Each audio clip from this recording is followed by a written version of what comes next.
Aujourd'hui, on se lance dans un désencombrement express avant les fêtes de Noël. L'objectif, alléger notre intérieur pour vivre des fêtes plus sereines et organisées. On va passer en revue quelques catégories clés, préparer aussi quelques petites choses en avance qu'on ne prend pas toujours le temps de faire avant les fêtes et je te donnerai des conseils pour que ce tri soit rapide et efficace. Ça y est, le top départ est lancé, la course de Noël bat son plein, on a une charge mentale au taquet. Alors, pas question d'en rajouter, on va juste prendre un petit moment pour faire un peu de place dans nos intérieurs pour passer des fêtes de fin d'année détendues et juste penser à profiter. On commence sans plus de surprise par trier les décorations de Noël. Oui, c'est vraiment le moment idéal. Toute la déco que tu n'as pas utilisée ce Noël-ci doit sérieusement passer entre tes mains pour savoir si tu les gardes ou non. Pas si facile que ça entre les décos des enfants qui sont en piteux état après quelques années, celles qui t'ont été offertes mais que tu n'aimes plus trop, les décos rose flashy sur lesquels tu avais craqué à Noël dernier mais qu'aujourd'hui tu trouves d'un goût douteux. Allez, c'est le moment de faire des choix. On ne garde que ce que l'on aime vraiment et le reste qui ne te parle plus ou qui est un peu abîmé peut être donné ou recyclé. Moi, j'avoue que je ne suis pas très sentimentale sur les créations des enfants les premières fois qu'ils sont rentrés de l'école avec des trucs moches, faut bien le dire. J'ai pris sur moi pour les mettre sur le sapin. Je ne suis pas une mère indigne mais j'ai dû ruser pour les années d'après et j'ai trouvé une solution. Je leur ai fait faire des décorations que je trouve jolies et que j'ai plaisir à exposer.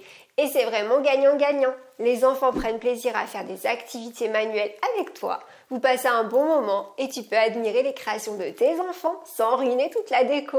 Tu as aussi l'option de leur faire une petite déco dans leur chambre avec leur déco de l'école. Et je précise que oui, il y a des maîtresses qui font des décos trop canons, mais pas toutes, faut avoir un peu de chance quand même. Et si maintenant on faisait un petit tri express dans le dressing ?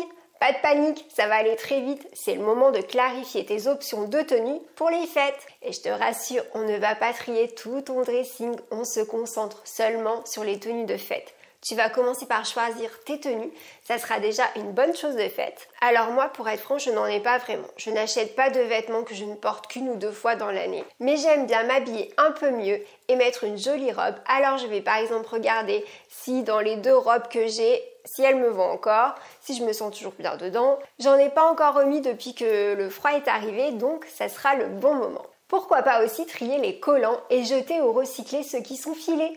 Et comme ça, pas besoin d'être en panique quand tu enfiles ta tenue mais que tu ne trouves pas un seul collant potable. Honnêtement, en 10 minutes, le tri express est fini. On passe maintenant en cuisine. Pendant les fêtes, on mitonne en général de bons petits plats.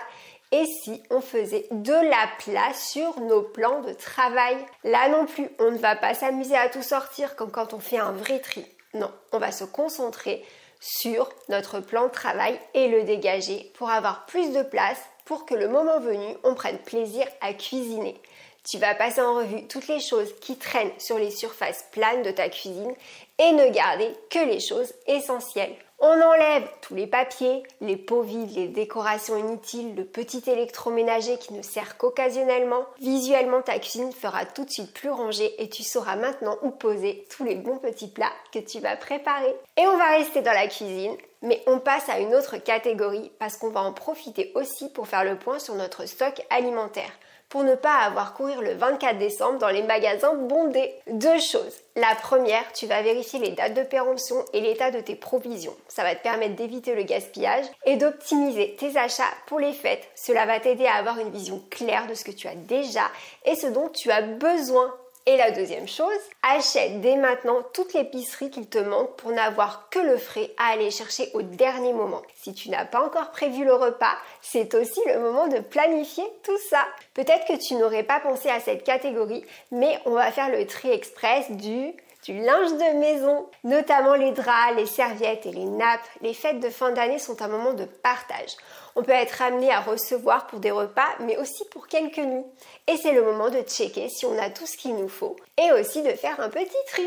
On recycle les nappes trouées, les serviettes devenues bien trop rêches et on peut mettre sur notre liste de racheter une sortie de bain par exemple ou une paire de thé d'oreiller. On prépare tout le nécessaire pour faire dormir Tata Marie le soir de Noël. On a déjà bien à faire au dernier moment, alors tout ce qu'on peut planifier avant est bon à prendre. Et on finit sans faire durer le suspense avec, comme dernière catégorie, les jouets des enfants. Si t'as pas cette catégorie à faire, profite parce qu'on va être honnête, c'est pas la plus facile. Je vais pas te refaire tout le topo, mais bon, les enfants ont en général beaucoup de jouets et il est quand même sympa le Père Noël, mais il n'a pas pensé à comment toi tu allais ranger tous ces nouveaux jouets dans des chambres déjà bien trop remplies. Alors c'est le moment de faire de la place. J'en ai déjà parlé dans d'autres vidéos, mais déjà, sauf pour les moins de 4 ans, tu dois le faire avec tes enfants. Enlever les jouets cassés ou avec les pièces manquantes. Je trouve que les enfants sont de plus en plus sensibilisés sur les dons, notamment à l'école. Et par exemple, dans celle de mes enfants, ils mettent en place un calendrier inversé. Chaque jour de décembre, ils doivent amener quelque chose qu'ils vont ensuite déposer dans des associations. Les élèves sont répartis sur différents jours et donc plus les enfants prennent l'habitude de donner, plus ça devient facile et notamment pour les jouets. Je suis sûre que dans ta ville, il y a des points de collecte de jouets et au pire, les grands magasins s'y mettent aussi. Et laisse les enfants amener les jouets eux-mêmes, ils seront super fiers. Et bien sûr, ils peuvent aussi revendre sur des sites les jouets en très bon état. Mais sache que ça prend du temps, beaucoup de temps, et de la charge mentale, et que ça ne rapporte pas tant que ça.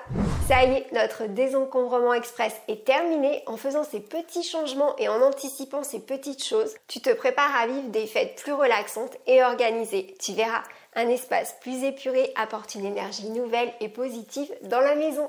J'ai sûrement oublié des choses, alors à toi de compléter la liste. Si tu as des suggestions à faire, tu peux nous l'écrire en commentaire. C'est le moment de s'abonner si ce n'est pas déjà fait. Je prépare une vidéo avec un concours pour vous faire plaisir et vous remercier. Et oui, on n'a pas encore fêté les 10 000 abonnés. Alors encore merci, joyeux tri, merveilleuse fête de fin d'année à tous. Et on se retrouve bientôt. Bye bye!